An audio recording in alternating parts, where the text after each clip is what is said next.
cross that rope, it's all about you. 16th Test match 100. And it's been a fine, fine innings. Every time I walked out to bat for India, I did something for the team. This is one thing which I love and one thing which I wanted to do all my life. Even today, if you ask me to play, I'll go and get runs for India. He is a master. Never walk on a cricket field trying to prove anything to anyone. Every time I walked on a cricket field, I tried to prove to myself that whether I'm good enough to get a Test 100.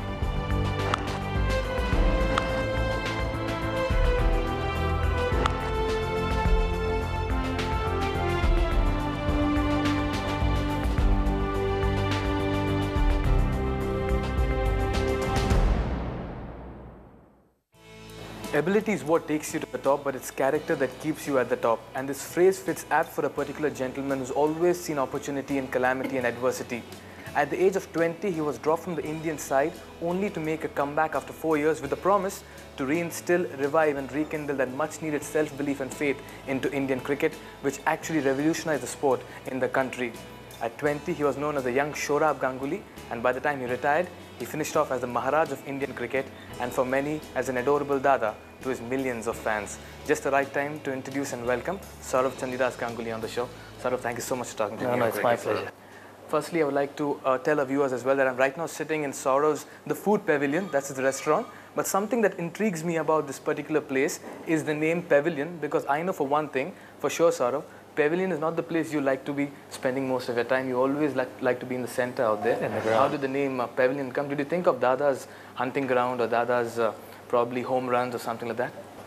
I was actually not responsible in naming this entire place. My brother and my friend did that. But I think why it's a pavilion is because, you know, pavilion is a place where you come and rest and relax.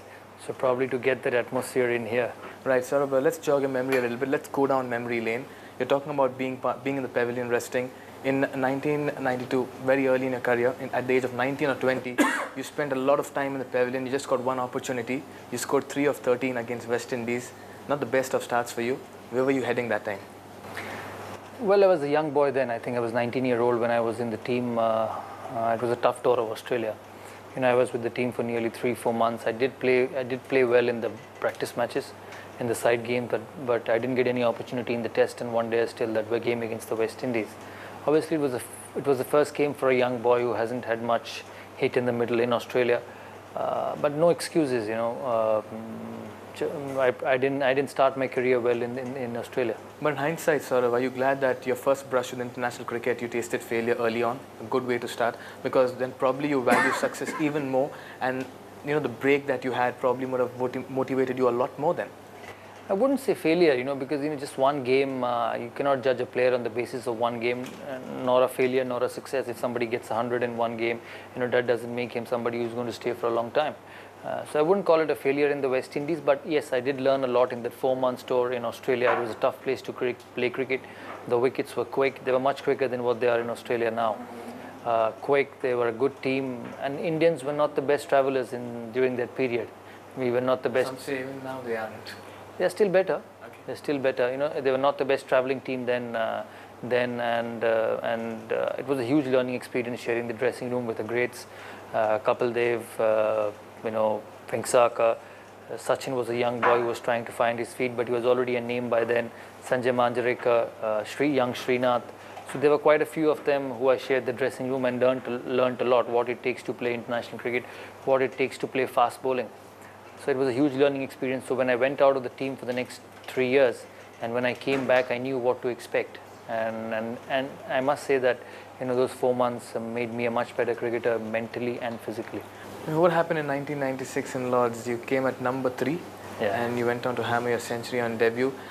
That feeling was the defining part of your life? Yeah, it's probably the best moment in my life. You know, before that I played a game in Old Trafford, the last one day, where I was asked to bat at number 3. It was raining in Manchester, cold month of May in Manchester. You know how it gets cold up north in England. And it was raining. India lost the toss and were put in, and Sachin got out on the first over. So I was in with the likes of Dominic Goff and Chris Lewis, and I got 48. I thought I played very well in that knock with the ball seaming around, and that gave me a lot of confidence. And I went from strength to strength from there. I went into a warm-up game on a green wicket against Devin Malcolm, who was then the quickest bowler in England that time. And I was the only guy who got 80 for India. We lost the game in 2 days, but I got runs in both innings.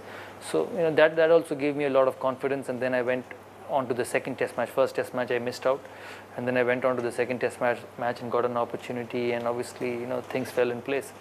And honestly, my batting, my cricket changed completely after that innings. Right, because in Trent Bridge as well, you followed up with another century. But that phase, 97, like we all remember, Toronto. I mean, people said that if Ganguly is out of form, he should run back to Toronto, just roll his arm, bat a little bit, and things will be fine again. But what was that? 5 matches, 4 Man of the Match awards. Your bowling was superb, your batting was superb, everything fell in place. You feel, at that point, you felt that, yes, now I'm here to stay, and probably this is my defining moment in cricket. I'll be honest, after I came back from England during that series, I realized and I could feel that I'm here to stay. I could feel. So you would say that's the moment of acceptance. You felt that. Now the I could feel that. Yeah, I felt that. No, I have the ability to survive at this level. In international cricket, somebody may run you down. Somebody might say you're the best player in the world, but it's what you believe. It's what you feel when you walk out in the middle with that cricket bat. Because people will support you, people will criticize you, but when you cross that rope, it's all about you. How you react, how you think, how you think about yourself, and how you think about playing that red cricket ball. That's the most important thing in cricket. And my mindset completely changed. And once I boarded the flight from England, I spoke to myself. If I don't mess it up, and if I don't stop working hard, I think I can play for India for a long time.